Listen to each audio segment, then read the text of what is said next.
We'd like to welcome everybody that's joined us this evening. I'm going to go on and give you all a heads up. We've got some severe storms expected to travel through central Kentucky here in the next few minutes. So if I drop out, Joseph is going to handle the controls for us. But I really appreciate everybody joining us today and want to thank all of you all for your membership to RCAI and the support of our organization. If you're joining us today as a guest, we appreciate you joining us and hope you'll look in to joining us on our website. And I think you're going to get some great information today and a very informative presentation from Andy DeBoer. I will take a second to introduce Andy. Andy has collected Railroadiana for many years. He and his wife, Judy, who is the current secretary of RCAI and keeps us all moving down the track, literally and figuratively, have collected Railroadiana, including dining car, china, and silver, paper, and Fred Harvey related collectibles, including postcards, Western U.S. national parks, and everything Western railroads. Andy has served on the board of the Yellowstone Historic Center, now the Museum of the Yellowstone, for over 10 years. As I mentioned, he and his wife, Judy, are very responsible for two major exhibitions at the Yellowstone Heritage Center, including the dining car china of the 5 railroads serving Yellowstone, which we're going to hear more about tonight. Meet Me at the Old Faithful Inn, related to the Union Pacific Railroad and Yellowstone National Park, and the 1915 Panama Pacific International Exhibition. In June 2022, Andy gave a presentation titled Yellowstone, the 5 Railroads, a Collectibles Tour at the 2022 Conference on Collecting Yellowstone Memorabilia held in Bozeman, Montana. He gave a previous presentation to our organization in 2020 entitled Railroad Paper, Vintage Images of a Lost Era, which was extremely entertaining and informative. And Andy, we appreciate you taking the time to be with us here today. Real quick, before Andy kicks off, I'm going to point out a couple of housekeeping notes. First off, this presentation is going to be recorded. We will have this posted to the RCAI website within a few weeks. Andy is going to go through his presentation. If you have questions or comments or want to ask Andy a question, we are going to use the Q&A, the chat feature, and the raise hand button. Depending on your device, is probably located at the bottom of your screen. We will get to those at the end of Andy's presentation so that everything flows smoothly. I think I can speak for myself and probably Andy. We'll be here all night, so we'll get to all the questions and comments that you may have, and really look forward to that. That's probably the best part of the program, is the interactive piece. So with that, Andy, we greatly appreciate your time in putting this together for RCAI, and we'll turn it over to you. Okay, thank you, Chad. I'm going to hit share screen and we'll see how it goes from here.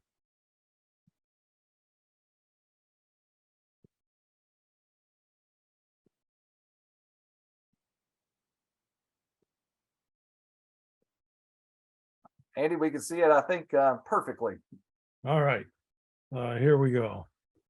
Before we begin, I'm just going to place Yellowstone National Park and its story in a bit of context here. For other details about the national parks, I really want to recommend Ken Burns' series on the national parks, America's Best Idea, that appeared on PBS a while back. If you're a PBS member, you can certainly have access to it. It's available on CD for actually quite reasonable costs, and you can find those available on the internet easily enough. So again, Ken Burns, The National Parks, America's Best Idea. It also has the writer and historian Dayton Duncan, and he's a delightful gentleman, and he appears frequently in that series as well. How did we get Yellowstone National Park as a national park? It was established in 1872. Well, largely the result of photographers who had access to the park that could actually make the presentation to the American public via photographs, and of course from there to the U.S. Congress. There was another phenomenon going on at the time, that was the westward expansion of the United States. And this point is not often recognized, but the driving force was the manifest destiny of the Western expansion of the U.S. and the basic, let's get everything else out of the way, particularly if it was perceived to have no value. Interestingly enough, part of the discussion to make Yellowstone National Park 50 miles wide by 60 miles long involved the fact that people thought that that piece of the world was useless. Obviously, it's not amenable to farming. No one really knew if there were any minerals under that. So I suspect that in the photographs, particularly the uselessness perception, allowed Congress to get the national park fans off their back by saying, okay, let's turn it into a national park. Interestingly enough, for those of you that know just a little bit of history, there was another park that the federal government had a part in establishing, and that was Yosemite, and it was established as a park in the Lincoln administration in 1864. That particular park, however, fell under the management of the state of California. When Yellowstone Park was established, there were no states in the area. It was still territory. So its governance and protection and management was left up to the feds. So it, in fact, became a national park. And the moniker, the first national park, 1872, was Yellowstone. So even though Yosemite was a park under the auspices or sponsorship of the federal government, it really did not become a national park until 1890. So a decade or more later. So here we are. This is a collectibles tour. So I'm not going to spend a lot of time talking about, the parks, somewhat about the railroads, but mostly about the collectibles. It's a visual tour, and it takes probably 50 minutes for me to get through all this stuff. But recognize that the railroads played a key role in allowing the American public access to that part of the world. It was also the railroads and the general public that were responsible for all the destruction that occurred there as well by taking souvenirs. And had that continued, the Obsidian Cliffs, as you recognize them perhaps from your visits, would probably be history by now. But thanks to the U.S. Army initially and ultimately the Park Service, we can still enjoy Yellowstone National Park. I should also mention that even though I'm focused on Yellowstone right here at the moment, and I've spent countless hours there, days or even weeks, Glacier is still my favorite. Teton is second, and Yellowstone pulls up third.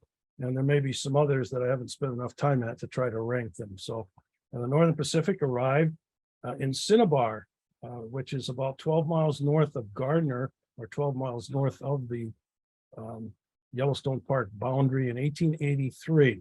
That's south of Livingston. It was held up at Cinnabar for a decade or so because the Northern Pacific did not have trackage rights, didn't have permission to continue through the canyon. Other people owned that land and held them hostage. But that was all cleared up, and the railroad reached Gardner in 1902. In addition, and I'll have a map here in a minute, we'll go over some of the geography details. The NP also began passenger service to Red Lodge in the northeast corner of Yellowstone National Park in that general direction in 1936. And that occurred not necessarily because of the railroad, but because of the completion of the Beartooth Highway, which Charles Corral described as the most scenic road in the United States. So if you get out that way, try going in through that entrance. There's a lot of standing water up there certain times of the year, so bring the mosquito repellent. Next in line was the Union Pacific. The drop-off point for visitors to Yellowstone initially was at Monida on the Montana-Idaho border, and Monida is still a spot on the map. And if you're driving south of Butte on Interstate 15 towards Salt Lake City, and you get to the border, if you're heading south, look to your left, it's on the east side of the highway. From there, coaches took people through the Centennial Valley on the Henry's Lake in Idaho, and then up to West Yellowstone. The railroad reached West Yellowstone, the western entrance to the park, in 1907 in November. Passenger service, however, did not begin because the railroad was basically closed because of snow, as it's closed every year, typically in those days in the middle of September. So 1908 is the official start of passenger service to West Yellowstone. The CB&Q reached Cody in 1901.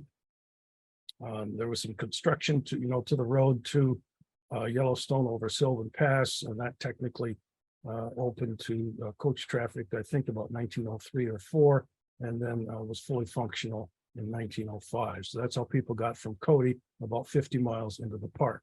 Chicago Northwestern Atlanta, 1922. We'll say some things about that.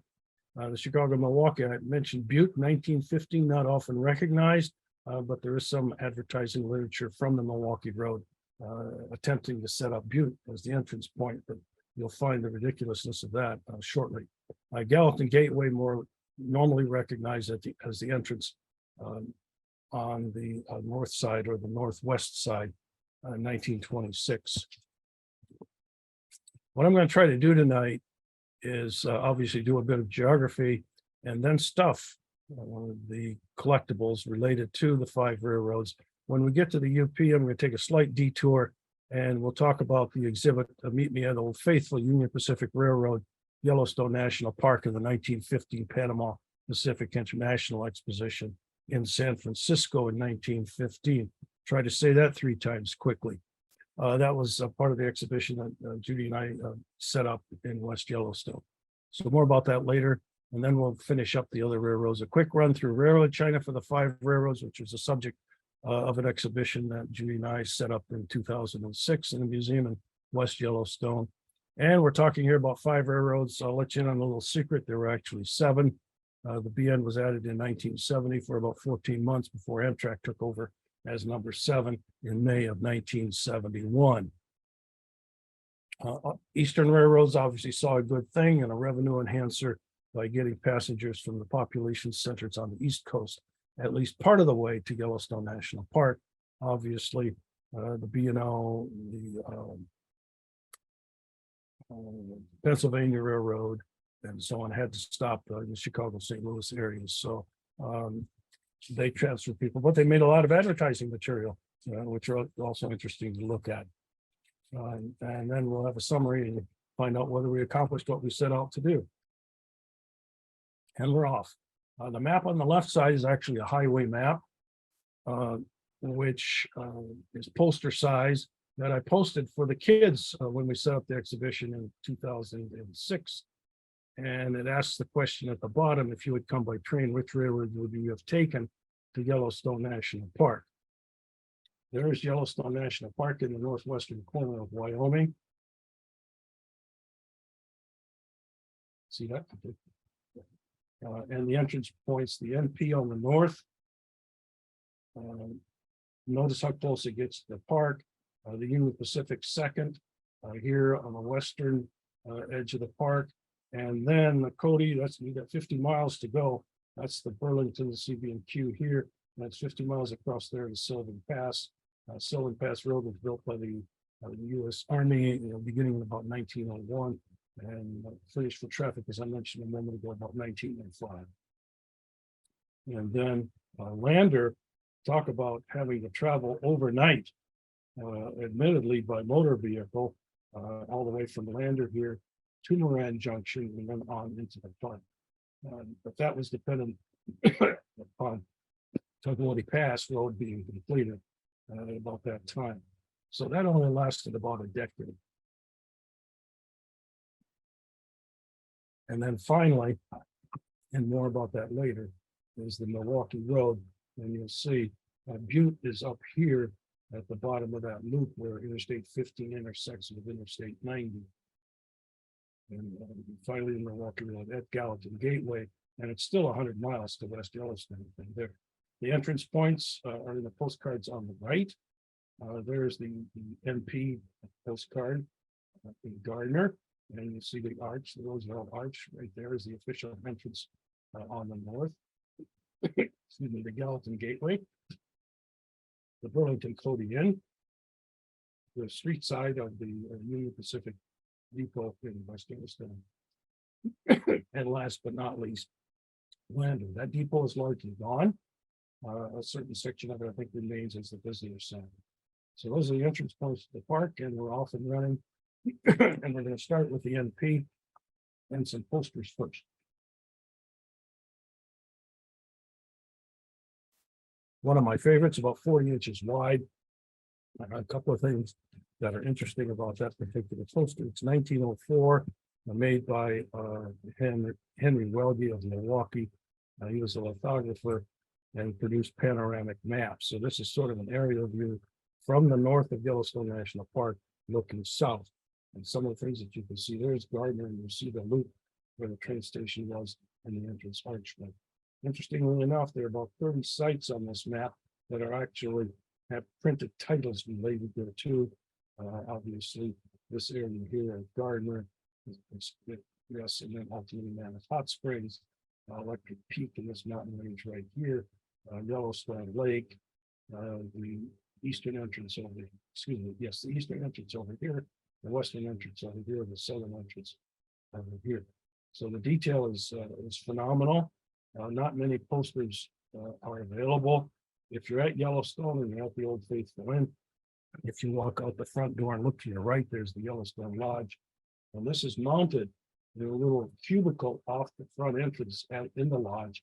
And it's up kind of high, but there's some benches and seats so you can actually look at one of these. It was moved there to keep it out of the sun.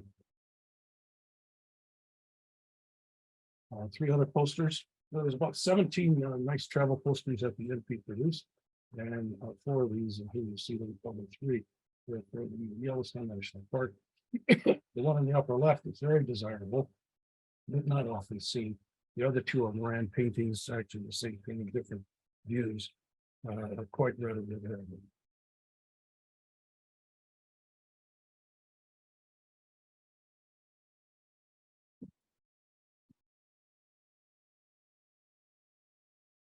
This brass figurine was handed out to business women, and it's about 4 inches high. It's actually quite heavy. I'm standing on my desk right here and looking at it, and you can tell it. The Nomad logo on the front and the back. The Northern Pacific Railway on one side of the base, Yellowstone Park line on the other side of the base. 4 inches high, fairly heavy, and it's basically paper with gorgeous item. Some baggage tags. Remember, we came in at Cinnabar, so there was the Yellowstone National Park Transportation Company owned by Coach, beginning of the park back in 1883 in Boston. Gardner, Montana, ultimately, slight name change, Yellowstone Park Transportation Company. Again, taken with the park by Coach. Gardner, Montana, the Wild Camping Company, and then a baggage tag, which if you open up is linked to your address here by the Yellowstone Park Transportation.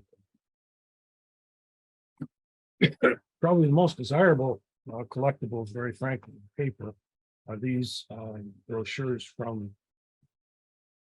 the Northern Pacific Railway. They produced 10 or 12 of these in the 1890s. The paper is very fragile, but very desirable. The dates are somewhat variable depending on whom you talk to, but if you, for example, in this middle one, take a close look at the details described on the inside and which companies actually were responsible for taking people here, there, and what sort of lodging is available, and then compare that to the chronology of events in Yellowstone National Park, you will find that certain services were available then, ended here, and that helps date it. So I'm thinking this is probably early around 1893, but that's all I want to say. I wanted to see things, not look at too much detail.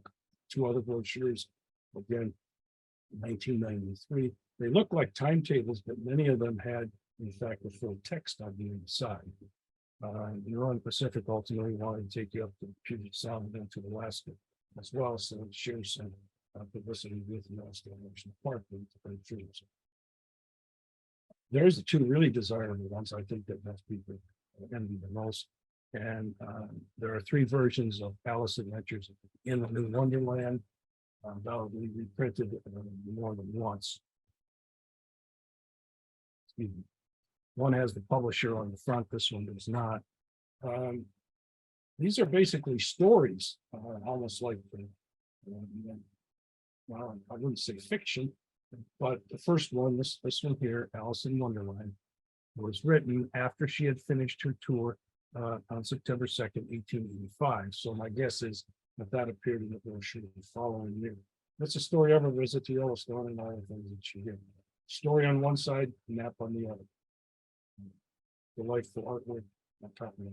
And this story here, the romance, as you might expect, hopefully we will strive for a live happily ever after ending, and I believe that's what happened.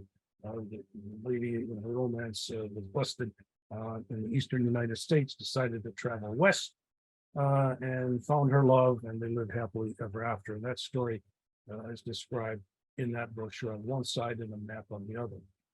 I think if I remember the details correctly, she may have run into her ex-lover and they made up, and you know how those stories go. So two delightful brochures, and there's three more.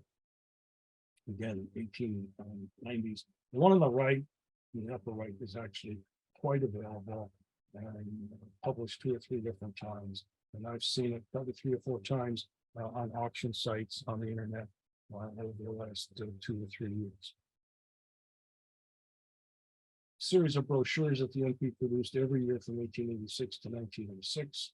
And a few examples here, starting in 1888.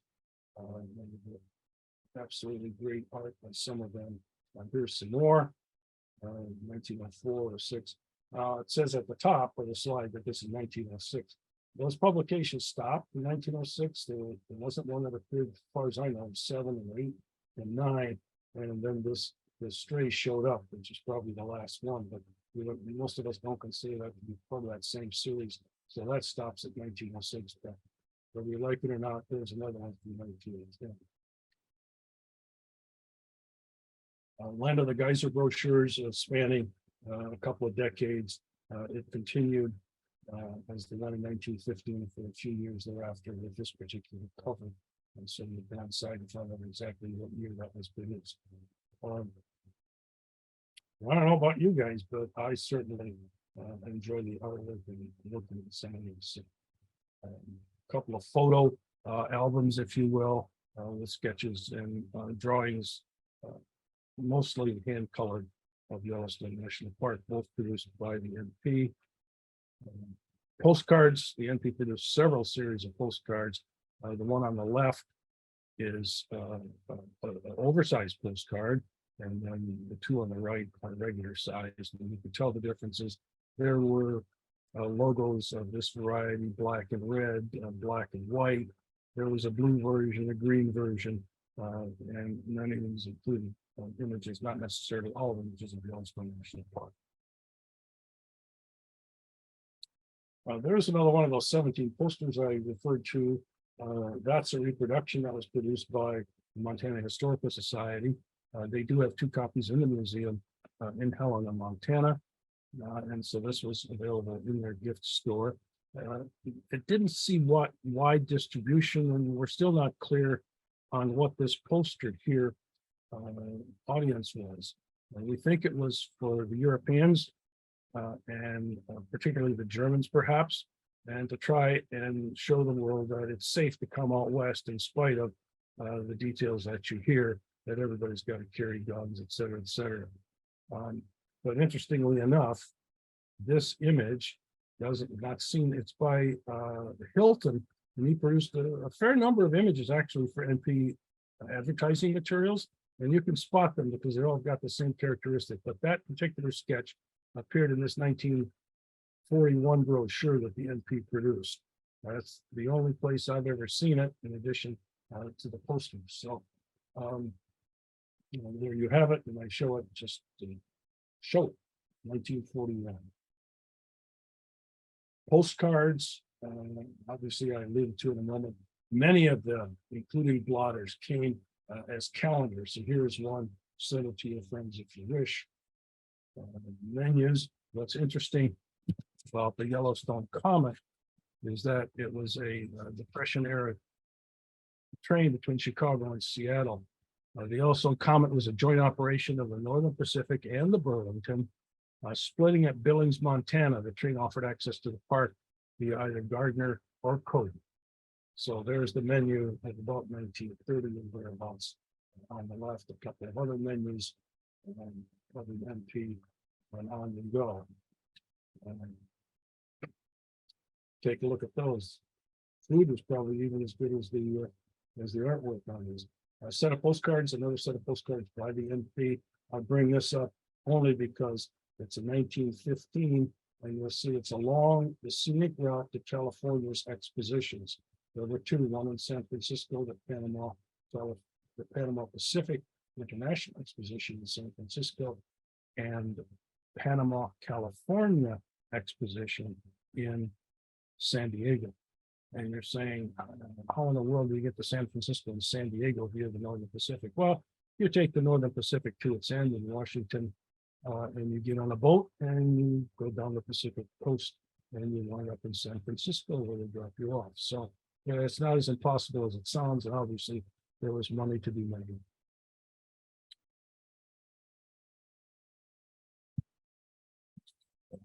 Three-dimensional items. The item on the left also appears, and I have a quote that I'm going to read you in a minute from Elon Pish's book, the collectibles for the Northern Pacific. And in that book, he writes that this fellow here on the left, my name is Nipper. I was made in a mold, but if you drop me, you have nothing to hold. So the inkwell, in fact, this house just had a double well. It's had two little wells inside. This one has one, but the well of the Great Big Potato, I don't think we need to say anything more about the Northern Pacific and its love of the Great Big Potato. There's a menu in the upper right.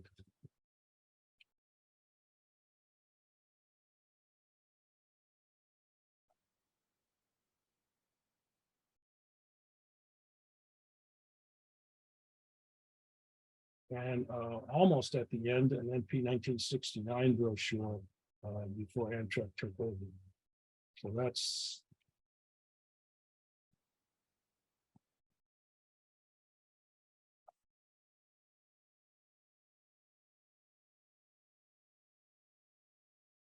we'll see how this goes. My clicker doesn't seem to be doing its job. Now the UP, the Oneida route, this would have been prior to the arrival in West Yellowstone.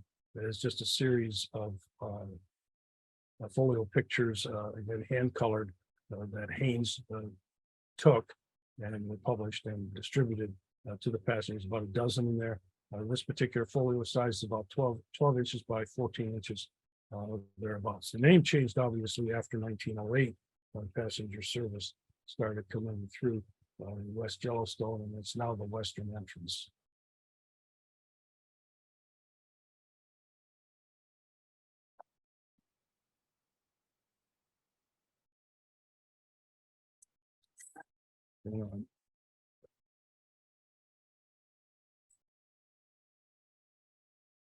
Again, 1905 brochure through Oneida, excuse me. Here's a Oneida to Cinnabar ticket, and you'll note that Cinnabar was still in operation. The railroad NP did not go to Gardner. The date on this is July 29, 1901. The railroad didn't go to Gardner until 1902. But most of the railroads cooperated in that you could go in one entrance, out another, and vice versa.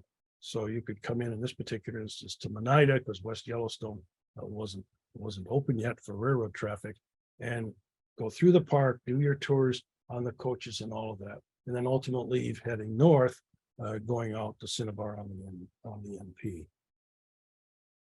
And the Oneida Yellowstone Stage Company, the Union Pacific and Oregon Short Line, that's what you got on in West Yellowstone. There's a brochure celebrating the completion of the railroad to West Yellowstone. Notice that the Golden Spike was driven for that section of track in 1907. It was winter, the railroads closed, and traffic began in 1908.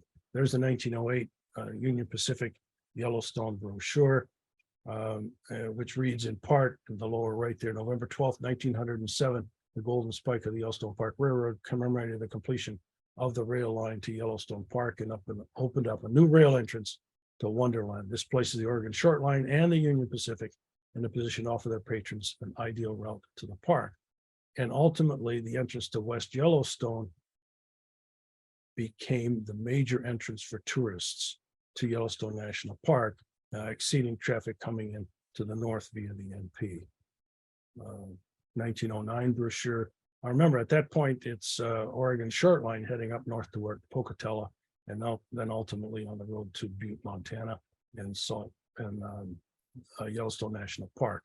1910, the new line to Yellowstone National Park, and here you see just exactly what I was talking about. There's the main line, the split here on the Oregon Short Line, ultimately to Pocatello, and then north up to Butte, and then off here at Idaho Falls to West Yellowstone. 1909 and 1912 brochures. These are actually quite readable books rather than just a simple travel brochure. And the red coach line, which was the Oregon Short Line UP system, coaches via the western entrance. And you can see, for example, here, the depot in West Yellowstone. But remember, no automobile traffic until August of 1915. And like the NP with their geyser booklets, the UP was not to be outdone. And so they published a series, Where Gush the Geysers. And the first one is 1899, which addresses access to the park via Monida and then via St. Anthony before the river in Idaho, south of West Yellowstone, and then ultimately West Yellowstone in 1909. And then the series continued for a number of years, Where Gush the Geysers by the UP for 4 years. This particular brochure, 1913, here's the track side of the depot in West Yellowstone, the Yellowstone Special here, and people dressed a little more differently than we do. They must have been hot. Yellowstone is an altitude of about 7,000 feet, so it gets chilly at night, but believe me, I wouldn't want to be wearing this time of year. And there's the Yellowstone on the roof of the depot there. And the bottom picture shows street side and people leaving on the coaches. A couple of interesting luggage stickers. The one on the right is actually quite available. It's the one on the left that I've seen but once, and there it is. It's a foil type sticker. Notice that it has the UP Overland Shield. The one on the right actually says Yellowstone on the diagonal here. So if you see a dozen of these stickers, the foil type, let me know if you want to part with one, but they're extremely rare. The western entrance to Yellowstone National Park, again, the UP in 1930. Look here at the dates. You leave Salt Lake City at 8 o'clock, travel overnight, leaving Ogden at 9:05, leaving Pocatello at 12:50, getting to West Yellowstone at 7:30 a.m. Hungry. So there was the dining lodge, and the structure still stands, and it's used for events in West Yellowstone. Take a look at those properties when you get there. Take a few minutes out of your madness to get into Yellowstone and take a look at these UP structures. But they would seat 400 at a time for a meal. So at 7:30 in the morning, when you got there, the first thing you had was breakfast in the dining lodge. And we talked to a steward on that train at one time, now deceased, who actually also did service West Yellowstone, and in fact confirmed for us that the Harriman Blue china was used in the dining lodge in West Yellowstone. That was also confirmed because we found some shards in hiding in one of the bathrooms when we started taking some things apart years ago.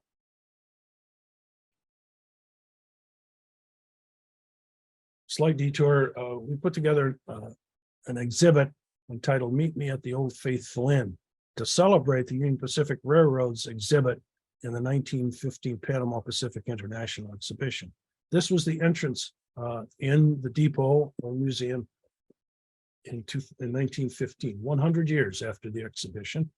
And I don't know if you can see that.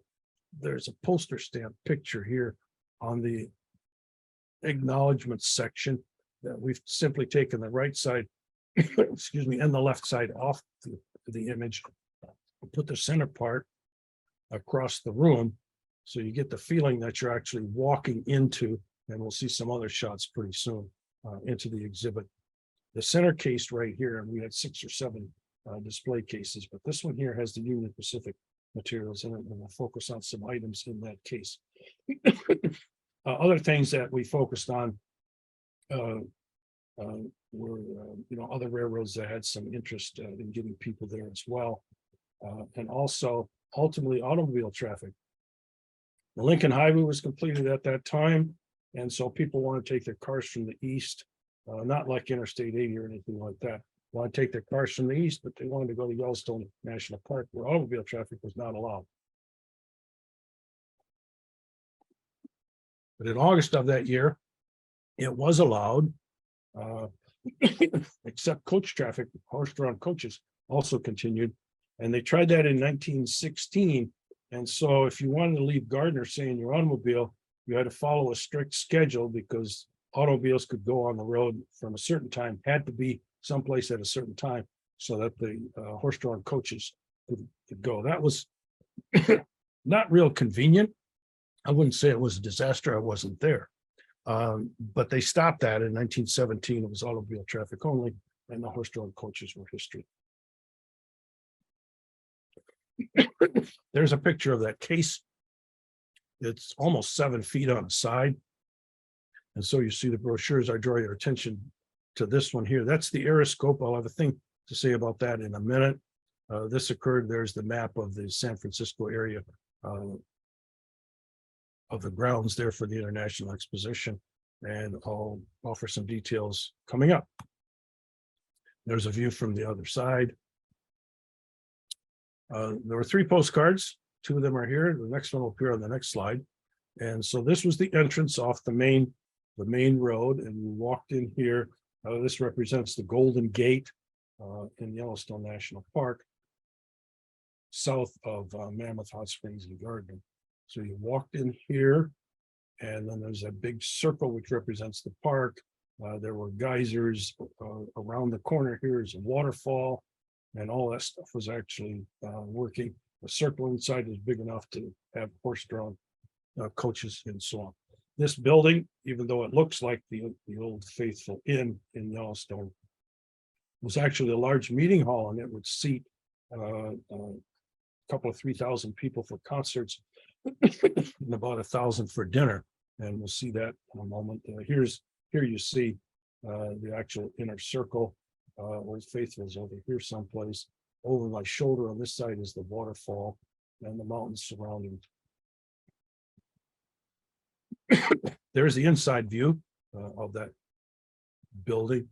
And just to give you some idea as to its size, that's the orchestra, which is amplified down here and enlarged.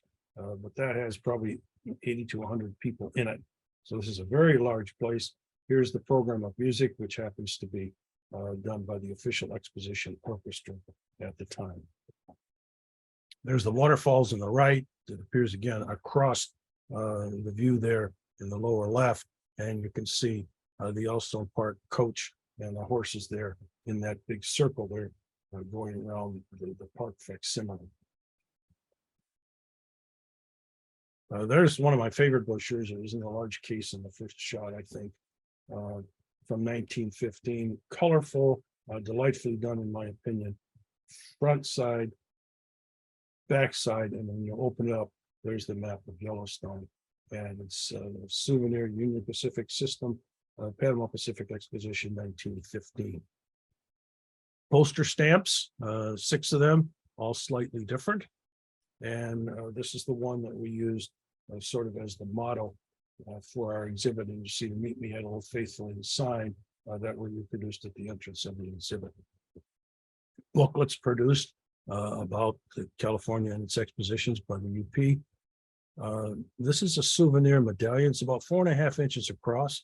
It's very heavy, and I think very soft, made of probably lead. It wouldn't surprise me. And these are souvenir gifts from the Old Faithful Inn. This one given to John Monk, or McClue, who that is. Here's another kind of a souvenir. This is a match safe. So if you can imagine, a small box of matches would actually go in this, the front side, I suppose, and the back side, direct route, and then advertising the UP system. 2 more programs, an afternoon and evening concert on the left, and an organ recital on the right, one of those in June and the other in August. a menu, a souvenir menu, actually. You can see the folds and you can actually fold this up and mail it to impress your friends. There's the aeroscope again, and I'll tell you about this picture in a second. But there it is. This is a postcard folder, and so it folds out to give you views observed from what's called the aeroscope. This thing had a counterweight on it. It would go down. Here you get in the bucket on the top, and it would crank you up into the air well over 100 feet. And these are the views in this particular folder that were taken before the exhibition actually opened. Okay, the exposition actually opened. So this is the UP exposition. You'll see there's still a lot of construction going on. The UP exhibit here. Alcatraz is in the background here. This is San Francisco Bay. And this is where you came in between these two mountains. The Santa Fe also had an exhibit about 5 doors down in this general direction, dealing with the Pueblo and Indian lifestyle. They also had an exhibition on the Painted Desert in San Diego the same year.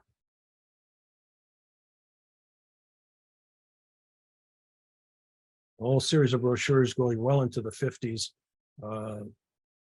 that the Union Pacific produced yearly to announce the opening of Yellowstone National Park in the spring each year. So the best approach is West Yellowstone, just their opinion. The People's Choice, and you see some of the others. Just a few samples.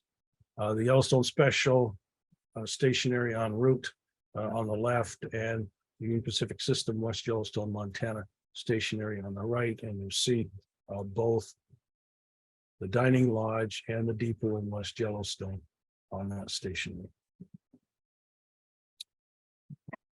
I suppose this might be the equivalent of Black Friday. If you got there early enough, the first 100 people or so might have gotten the first in medallion to get into Yellowstone. I have no idea how many of these were produced, but it's about 2 inches across on this particular medallion. It has a pin on the back, just like a badge, and of course a ribbon depicting here the Old Faithful geyser. So first in 1924. Rare as hen's teeth, I guess would be the appropriate way to describe it. UP ticket counter sign, 44 inches wide.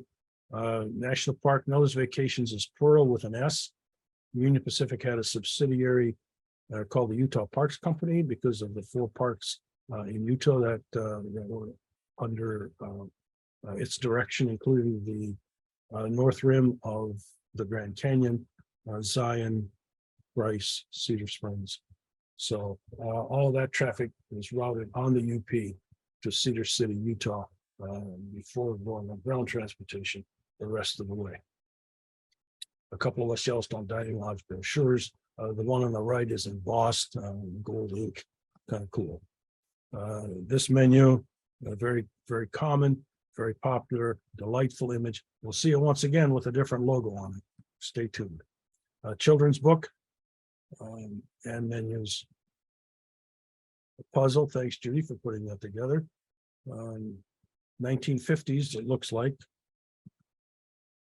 And posters, not as colorful as the NP posters. This is probably from the 50s, but the UP did produce a few travel posters. And again, 1968, just before Amtrak started, one of the last brochures that was produced for Yellowstone by the UP. CB&Q. This is a counter, I assume it's a counter display, 6 feet long. It's about 4 inches deep on the yellow panels here. And there's lighting on the backside that glow through these cutout letters here and light up the Burlington as well down here. So now we're on the CB&Q. The Burlington Cafe, or the Burlington Cody Inn, and you see this here is enlarged over here, and it's the Yellowstone Park Tours office, leaving from Cody, going up the Cody Road 50 miles before they got to Yellowstone. A menu, stationery, and about an 8-inch tall picture, and you can probably see that, the Burlington Cody Inn right here. Menus from the CB&Q 22, 30, and 41. You recognize Buffalo Bill, synonymous, I suspect, with the Cody area. Another menu. And then 1964, the Yellowstone Holiday Tour, jointly in Burlington Northern Pacific, and has that Moran painting on the outside across both the front and the back, covering it before it opened. The Yellowstone Comet coming in on the north side, join again Burlington route, Northern Pacific. So you see the joint advertising on the right. Various tours that you can take once you're in the park, other details as well. This thing is surprisingly large, it's about 14 inches tall. CB&Q brochures, 1902, 04 and 5, 9, all the way to 16. The Cody Gateway to Yellowstone is open. An early 1899 brochure, even though it was tough to get the Yellowstone from Cody, the road wasn't there yet, but probably on horseback or something like that. The Cody Road brochures came out yearly for many, many years. And one of the last was 1955. And if you open it up over 2 pages, what you have along the bottom are all the highlights, starting over here in Cody, the Buffalo Bill Reservoir on the North Fork of the Shoshone River, and going all the way over Sylvan Pass into the park, coming out at Lake, if you're familiar with the area. Baggage stickers, obviously the preoccupation with Buffalo Bill Cody, wonder why. Ink blotters, poster stamps, and match colors. It never quits. Lander, 1922. Again, I remind you, way down here, overnight trip over to Warden Pass, down to Moran Junction, and ultimately up into the park. Took a long time, not very many visitors came that way, maybe at best 500 to 1,000 in a season. And it ended about 1928 or 29, so it didn't even last a decade. There's the theme that you see on all of that literature. Another brochure, this one from the Land and Yellowstone Transportation Company, to get people from point A to point B. These are rare as hen's teeth, I think. I have not seen these again. Lander, Wyoming, southern entrance to Yellowstone National Park. Postcards that show images of scenes along the way to the park from Lander.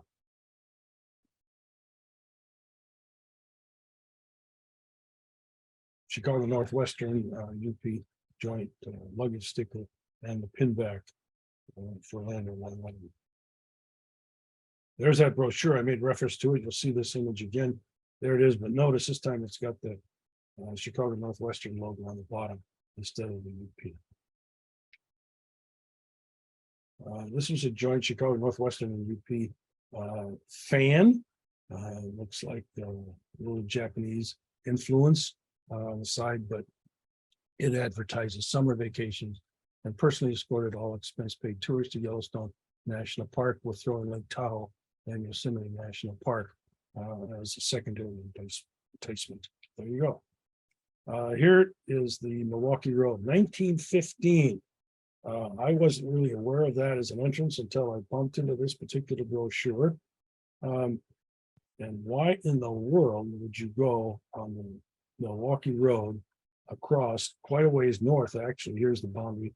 There's the main east-west line to a place called Butte, which is close to 300 miles from West Yellowstone. Well, you just had to change trains, get on the Oregon Short Line, go all the way back to Idaho Falls, loop on around and enter at West Yellowstone. Not very popular. It would just take too much vacation time, I suspect. But it apparently happened nevertheless. I haven't seen any brochures related to that particular use of Butte, Montana at all since I found that one. Milwaukee Road typically would go and wind up in Three Forks and then back off into the Gallatin Gateway, which is located here. and Bozeman is about 15 miles in this general direction here, but it's still 100 miles. Down the Big Sky is over here for your skiers. It's still 100 miles to get to the entrance at West Yellowstone. That arch just south of Gallatin Gateway and Spanish Creek is no longer there. Spanish Creek is there, but that's it. The pictures generally took some artistic license with the mountain scenery, so it's hard to find the exact place that that arch was at. Pocket calendars. There's the bear, quite readily available, anywhere from 50 to $100 nowadays. But there you have it, both the front, if you will, that's the front, and that's the back Gallatin Gateway to Yellowstone Park, and again, the brochure and the entrance ways. A couple of other brochures, a later one, 49. Ticket holders.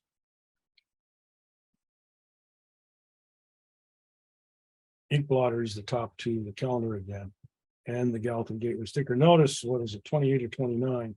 There was a name change. The earlier items, this calendar is from 1927. If you note, there is the Chicago, Milwaukee, and St. Paul.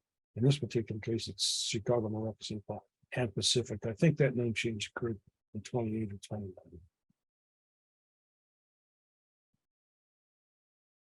Probably three of the most colorful brochures I've ever seen produced by any railroad. And this is the Milwaukee ride, three of them.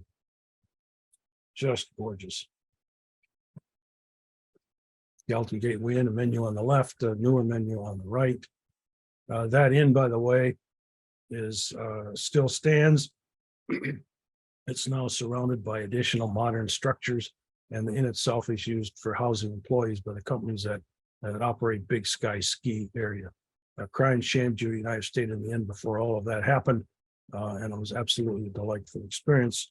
I'm sorry that none of you will be able to experience that again, at least in our lifetime, I think. So here's the three other Milwaukee Road menus and three more. The Falls, the Gallatin Gateway Inn, and also Gallatin Canyon there. We'll take a quick look at some of the china, that exhibit that Judy and I produced, and exhibited mostly our china in West Yellowstone starting in 2006, ran in 6, 7, and 8. There's the entrance, and you see the sign opening up May to October of 2006, and 2 additional years thereafter. There's the NP case. I'm not going to dwell on it, but you see several samples there. And of course, a smattering of Yellowstone supported materials. There are some specific items. There's a UP case in the middle. Few people you might recognize. That's yours truly. And there's his bride. Judy, by the way, was responsible for putting every bit of this exhibit together. So if there's a piece of china that has her fingerprints on it, Paul was in the middle, was the curator. And these are from the local fire department. You're saying, well, what are they doing here? Well, I mentioned earlier, this case is about 7 feet by 7 feet. And the top is 1/2-inch plexiglass. It's going to take more than 2 men and a lady to put that down without losing their fingers, because it is recessed and sets in. So the fire department has been extremely supportive of the Yellowstone Historic Center over the years. Just give them a buzz and they'll hop right over and give us a little physical support. So they helped us put that glass on. What you see in the 4 corners of this particular slide are the views that you would see if you were standing in the middle of each of the 4 edges. So it does miss the corners, but you'll recognize Columbine here, Portland Rose, Harriman Blue, a lot of its top logo, delightfully so, and a little bit of Zion. There's some wing streamliner, some more Harriman Blue. So that was the UP china. A couple of specific examples. CB&Q, not a whole lot, but there it is for what it's worth. A couple of specific examples. We used the little egg cup and turned it into a coloring sheet for kids And so they had to go find it and actually color it based upon ultimately finding that piece in the exhibit. There's a Chicago and Northwestern. You'll recognize the Lander brochure again here, and some others as well. And there's the map to get from Lander to Yellowstone. A couple of specific pieces. And the Milwaukee Road. Now, this is the china that was used at the Gallatin Gateway right here, this material here. And the rest of it's more specifically railroad. Again, you see the bear on the lower left and the Yellowstone stuff as well. Some specific pieces. We also had an exhibit at that point for kids, and you see the children's book here and the china that was used about both the UP and the SP for kids, a bib, menus, some mugs, and the like. That silverware, by the way, is child-sized, so it fits with the china here. And we also had a wow case just for good measure to show off some pieces of china from other railroads as well. So that was the exhibit in 6, 7, and 8. But remember, I said there were 7 railroads, so now Amtrak plays a role. Burlington Northern in 1970, just for what, 14 months or thereabouts, and Amtrak to Livingston in 1971 until budget cuts in 1979. There wasn't Livingston on the first timetable, but I'll have an explanation for that in a minute. When the BN first transferred over, they continued to use the old brochures from the NP, and they just modify it, Burlington Northern, and there's the tours that they're offering stuffed inside the old NP brochure. They did, however, produce some of their own brochures, and you see this Burlington brochure from Burlington Northern, excuse me, from 1970. Here's the CB&Q, GN, and NP version of 1969, and changed the color a bit and put another logo on. And here's the BN version in 1970. It's 8.5 by 11. Just seems to be, out of a duplicating machine. That was before copy machines. About 40 pages of stuff in those 2 brochures each. Menus specifically made by the Burlington Northern for its passenger service, used only for a short time, and a beverage list. When Amtrak took over, they continued, as the Burlington Northern did when they took over from the NP, they continued to use some of the previous material and just superimpose their own logo on it. So here you see the BN menu with the Amtrak logo after May of 1971. Here's some UP material, a beverage list, and the UP did it again here, and you recognize these as UP menus, but if you look closely, there's the Amtrak stamp. Amtrak continued to use the food service from the previous railroads for a while. I think there may even have been a regulation to encourage that, but ultimately set up their own service. The UP, the same thing, Amtrak and their original UP markings. Santa Fe had the same thing when they transitioned to Amtrak. There's the first timetable image of the system. And you'll notice the first one on May 1 just went along the Canadian border. That was the Empire Builder. But look what happened. By July, the second timetable that came out, there's this dotted line that splits in Fargo, goes through Bismarck, and then goes through the larger metropolitan areas in Montana before it joins up again in Spokane. Well, in May, Senator Mike Mansfield, who was a senator for at least 30 years, 3 decades or more,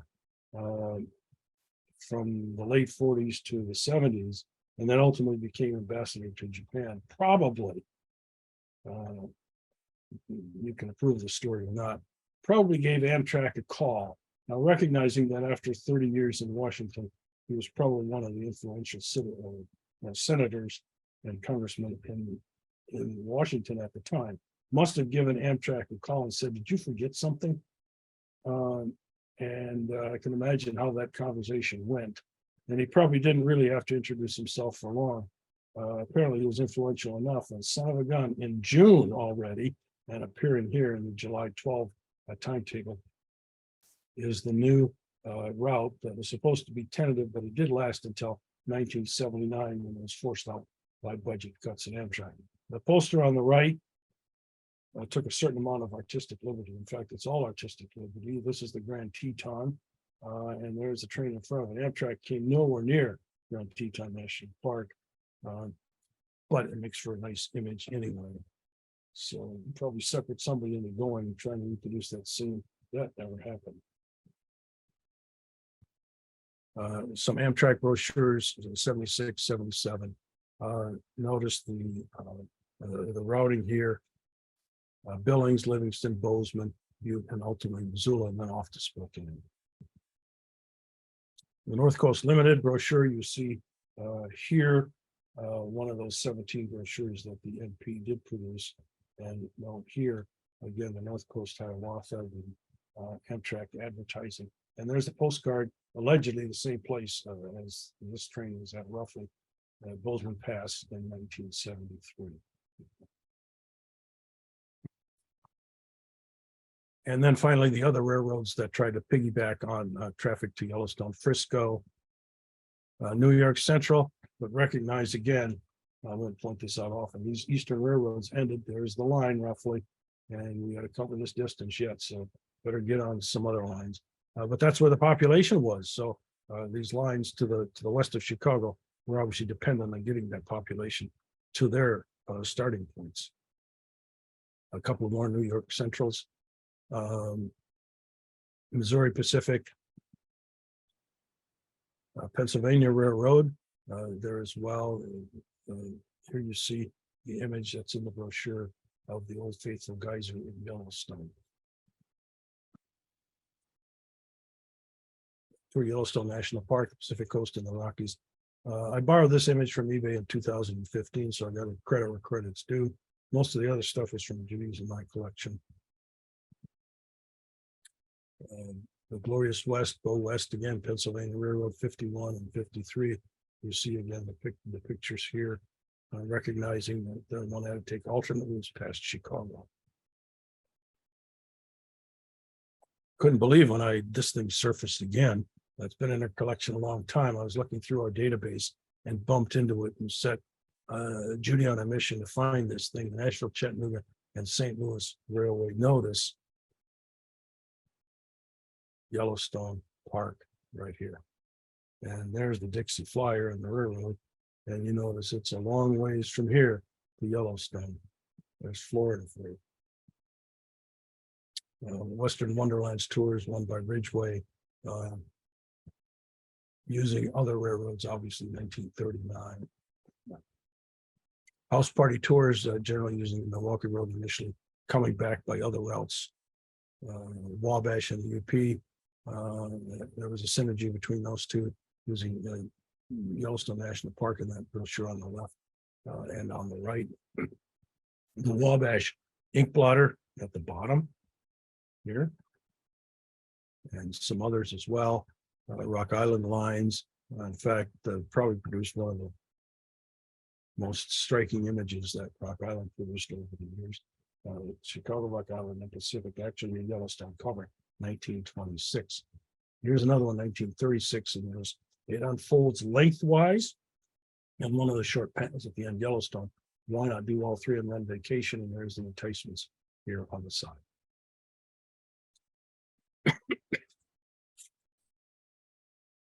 Illinois Central, believe it or not, 1925, through cars to and from Evansville, Indiana, DNRG, banner tours.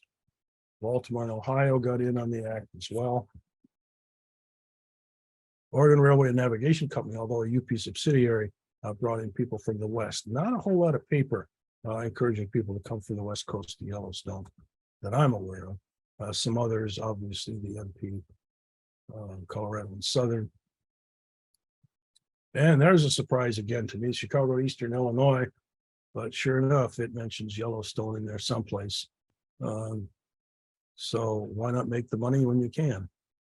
And a plug for my friends, some books here. Postals for Wonderland is by Jack and Susan Davis, and it focuses on the backside of postcards.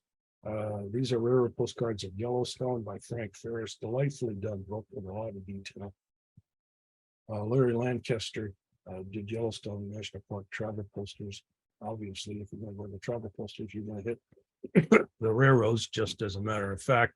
And a book produced last year, Yellowstone Collectibles by Mike Francis and Bobby Reynolds.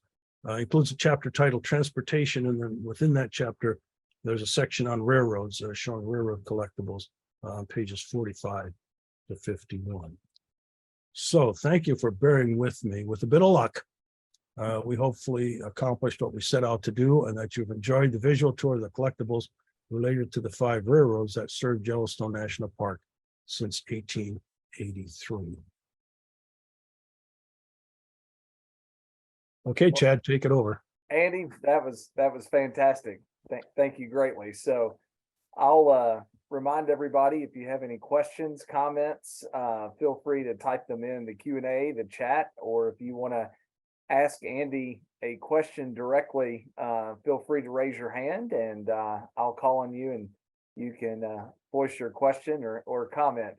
So real quick, Andy, being an Eastern guy and going back to the Eastern roads and their promotions of Yellowstone, I think we saw one road, the Wabash there, that was partnered with UP. Is there any evidence that the other Eastern roads, Pennsy, New York Central, I mean, we saw the NC and St. L example, did they partner directly with a road, or was it you got to the end of the line and then good luck with it to get the rest of the way? Well, I don't think there was any official partnership, but I suspect not the same thing that happens nowadays. If you're traveling across the country and can't catch a nonstop flight, you buy the ticket perhaps initially if that particular airline doesn't travel cross country, and you may have to switch at some point, but the acquisition process of that transportation ticket is mostly seamless. And so you could probably go, I'm sure that there was a UP office in New York as well, but if you decide to start, say, with the New York Central, I imagine that they would ultimately sell you the ticket probably to get you all the way to Yellowstone, recognizing that, okay, when you get to Chicago, you've got to get off and continue your trip on the UP. But I've never seen any joint logoed literature like we did with the Wabash and the UP. While some Chicago Northwestern and UP stuff, but you know, Chicago Northwestern, I think, has probably been in bed with each other since the inception. So sure. Well, I just love the continued rivalry there between the New York Central and the Pennsy. One couldn't outdo the other without having competing literature and propaganda for Yellowstone. So. But it's a surprise, at least when I started, collecting these things, I thought, yeah, you're right. The people live in the East. They got to get to Chicago or St. Louis by some fashion, and the UP is not going to do that for them. Yeah, I mean, horseshoe curve to Old Faithful, that would have been one heck of a trip there. So, going back, and this might put you on the spot a little bit, but you showed us some incredible memorabilia, and what's some of your favorite pieces that you highlighted today? I know it's all special and all important and doesn't mean value, but sentimental wise, what are your favorite things that you have? Well, the ones that come to mind, of course, is that little UP brochure. It's only about 4 inches wide, maybe 5 inches tall. That's got from the PPIE exhibit, the Panama Pacific exhibition that the UP produced, largely purple, if you remember that image. The front and the back covers are just absolutely gorgeous, and the map on the inside. I wouldn't classify myself as a map guy, and I didn't focus on it here, but I do love maps, and I'm telling you, there are just some absolutely unbelievable maps in a lot of the paper that I showed you. Some of those early NP menus are just strikingly delicious for me. I just enjoy just touching them and looking at them. So that's probably one reason why I don't want to get rid of that kind of stuff. I just enjoy having them around. So, I mean, Judy gets equal credit for all of this stuff, and I enjoy having her around as well. So the railroad doesn't outdo her presence. Just want to cover my rear here. Okay. We'll see her come in from the other room here in a second. There's some three-dimensional stuff. For example, this little chap right here has got to be, one of my favorite. Nipper, the little black waiter carrying that baked potato. It doesn't quit. So hopefully I've given you insight into those 2 or 3 items. Yep, absolutely. And, the great baked potato, that's just an iconic piece in Railroadiana. It doesn't make any difference if it's a pennant or a poster or a menu, whatever it is. It's Or just an iconic. inkwell, Yeah, there you go. Exactly. Okay. Another piece that was very interesting to me was the 14 months that Burlington Northern, I guess, operated the trains in and out of Yellowstone before Amtrak takeover. Is there any evidence that they had their own branded stuff, or did they use carryover stuff from their predecessor roads? What do you think there? Well, I showed some menus that had the BN logo on it. There were a couple of brochures initially, I suppose, for a month or two. I don't know what, obviously, when they first took over 14 months before Amtrak took over, I'm not so sure that Amtrak was a known entity in anybody's mind. I think people were all aware that it was inevitable. After some transition, you saw that one brochure that had the NP logo on it, 69, 70, somewhere in that time frame. And then the insert was a Burlington Northern piece and outlining their routes for the area. And then they transitioned to their menus. You saw the BN logo on that. They did reproduce that large 8.5 by 11, 40-page brochure that was a joint venture of what the NP, the CB&Q, and the Great Northern. That appeared in almost identical form. And so they just run it through the printer and turn it green and put the BN logo on it. But they didn't have much time to do that. I mean, they were going south too, remember? Yeah. And the Burlington Northern Amtrak went to Livingston. It's pretty easy to get to Yellowstone from there. You're talking, 50 miles or something south. Bozeman is a little tougher, but there was also a depot. And from the timetables, there was a stop in Bozeman as well. So I suspect you could get off there. We had a couple compliments, Andy, on the Q&A part that said great job. So just wanted to reflect that. But anybody else have any questions, comments? Feel free to type them in or raise your hand, and we'll try to get to them. One more question, Andy, that I have is what do you think that's out there, Railroadiana wise, that you still haven't been able to uncover? Just personally, you've shown me the Burlington piece that was the tabletop display, which I think is just cool as all get out. It just screams Art Deco and all points in between. But what's out there that you'd like to get your hands on? Would an I don't know answer suffice? Sure. We've been at this a long time. And so is there anything that might be in somebody else's collection that I would lust over? I'm not really the lusting type, but yeah, there probably are, but I don't want to let the cat out of the bag right now. There's one item on the loose, that would interest me. If stuff comes my way, certainly. I still look occasionally, although some of that initial passion and need to accumulate is no longer there, but occasionally it gets turned on. So who knows what's going to pop up next? Absolutely. And that's what keeps the hobby interesting is the search. That's what makes it fun.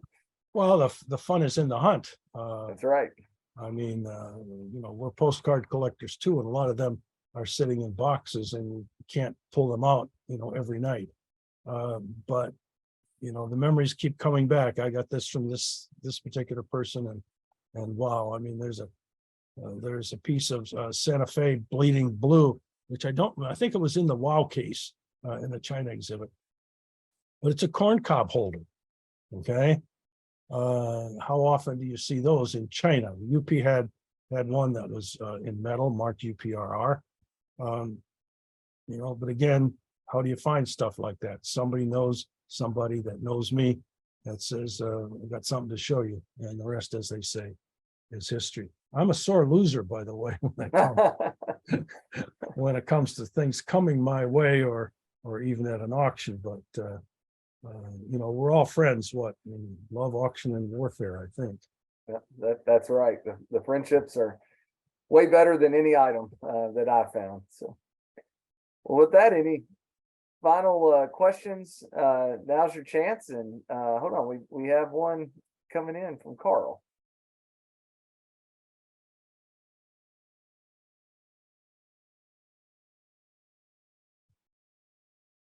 Carl, you're on mute. If you can unmute yourself there. Yeah, there we go. I say I appreciate the association doing these. I enjoy them immensely. Been a member for a couple of years now. And this one with the Yellowstone and everything, I'm a Santa Fe collector, but I do have NP and Burlington Northern and Burlington and stuff too. So it was amazing to see your collection tonight and what you showed us. And just wanted to say thanks for doing it. You're welcome. Thank you. Yeah, Carl, thank you very much. We appreciate the comments, and it's great to see you don't even have to collect this particular road or that road to enjoy these presentations. And if you're a Santa Fe collector, Andy and I talked about a future presentation he might be putting on. Not going to spill the beans yet, but let's just say it'll be right up your alley. So,